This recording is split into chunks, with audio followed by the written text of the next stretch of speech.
দেখো কোশ্চেনটা, রাজুর বাবা তাদের ডাব গাছ থেকে 25টি ডাব পেড়ে 60 টাকা দরে বিক্রয় করলেন।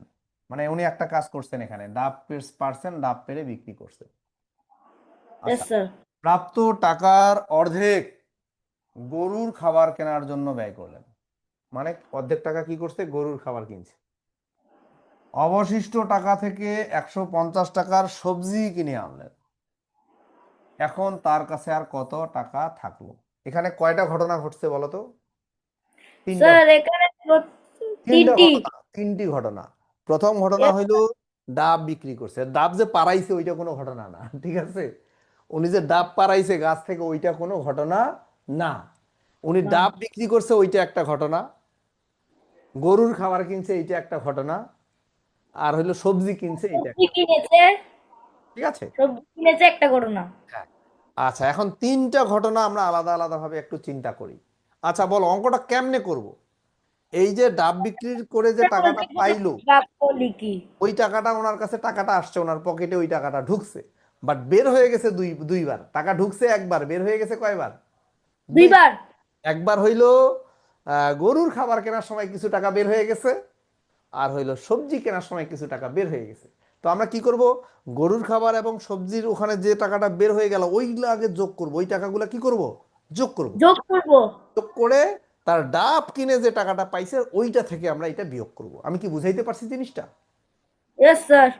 আচ্ছা, তাহলে মানে এখানে তিনটা ঘটনা, একটা হলো প্রথম ঘটনা, একটা হলো দ্বিতীয় ঘটনা, আর একটা হলো তৃতীয় ঘটনা। প্রথম ঘটনাটা হলো উনি যে ডাব বিক্রি করলেন, এটা হলো প্রথম ঘটনা। এইটা দিয়ে উনি টাকাটা ওনার পকেটে আসছে। আর দ্বিতীয় ঘটনা হলো উনি কি কিনছিল, গরুর খাবার কিনছিল, গরুর খাবার কিনেছিল। এটা দিয়ে ওনার টাকা বের হয়ে গেছে। তৃতীয় ঘটনাটা সবজি কিনছে, এটা দিয়ে ওনার টাকা বের হয়ে গেছে। তো আমরা কি করব, এই দুইটা আগে যোগ করব, এই দুইটা আগে কি করব, যোগ করব। তারপরে এইটা থেকে যোগফলটা বিয়োগ করব, তাহলে আমাদের গাণিতিক বাক্যটা হয়ে যাবে। বুঝতে পারছো না, বুঝো নাই? ইয়েস স্যার, বুঝেছি। আচ্ছা, এখন একটা একটা করে ঘটনা আমরা চিন্তা করি। ওনার 25টা ডাব, প্রত্যেকটার দাম 60 টাকা, তাহলে কত হবে? মোট ডাবের ডাবের মন মূল্য কত হবে? 25 × 60। ইয়াস, 25 × 60। এইটা হলো ওনার ডাব বিক্রির টাকা। এইটা হলো ডাব বিক্রি, এখানে কোনো ব্র্যাকেট দিতে হবে না, গুণের ক্ষেত্রে কোনো ব্র্যাকেট দিতে হবে হবে না। না, ভাগের ক্ষেত্রেও কোনো ব্র্যাকেট দিতে হবে না। না।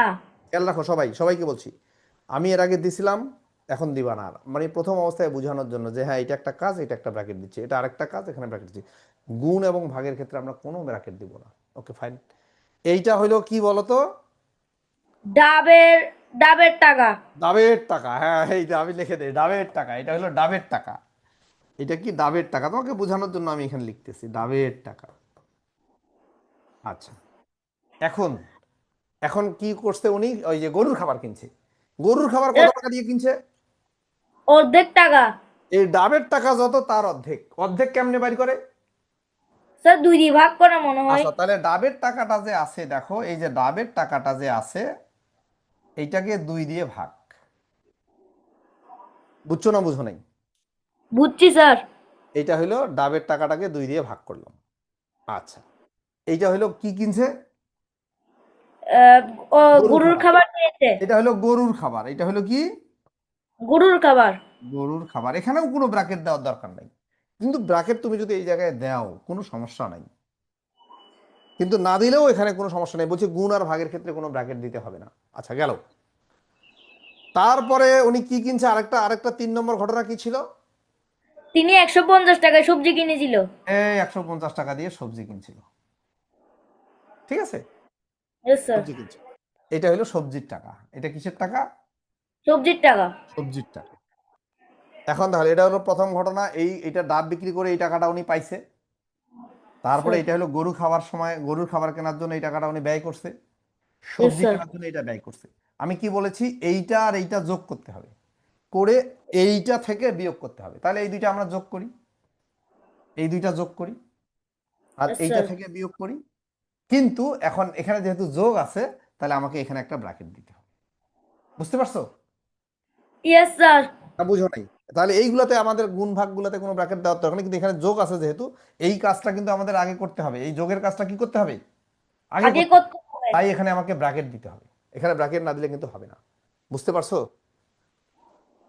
আচ্ছা, তাহলে আমরা লিখতে পারি তার কাছে কত টাকা থাকলো, এখানে লেখা আছে না প্রশ্নে কি আছে, তার কাছে কত টাকা থাকলো, অতএব রাজুর বাবার কাছে অবশিষ্ট থাকলো, আমরা এই কথাটা লিখতে পারি, রাজুর বাবার কাছে অবশিষ্ট থাকলো এই যে এত টাকা।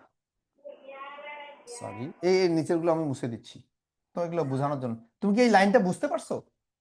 ইয়েস স্যার, বুঝতে এই লাইনটা পারছি। বুঝলে তো অঙ্ক শেষ, এই লাইনটা বুঝলে অঙ্ক শেষ। দেখো এটা গুণ করলে কত হয়, এটা গুণ করলে 1500 হয় নাকি? Yes, স্যার, 0 5 6 30 শূন্য হাতে 3 6 দিনে 12 13। 1500 আচ্ছা এখানে দেখো এই দুইটা গুণ করলে 1500 ভাগ 2, ভাগ 2। 1500 বিয়োগ 1500-কে 2 দিয়ে ভাগ করলে কত হয়, 750 যোগ 150 টাকা, কিন্তু হ্যাঁ টাকা, এখানে শেষে টাকা লিখবা, টাকা। আচ্ছা তাহলে দেখো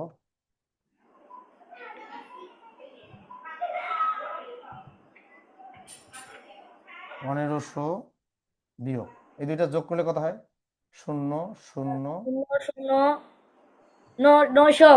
তাহলে 600। তুমি কি অঙ্কটা বুঝতে পারছো না বুঝো নাই? ইয়েস স্যার, বুঝেছি। এটা কিন্তু স্যার, আমার একটা কোশ্চেন ছিল। বেশিরভাগ স্যার গাইডে এই অঙ্কটা ভুল করে করে দেওয়া আছে। স্যার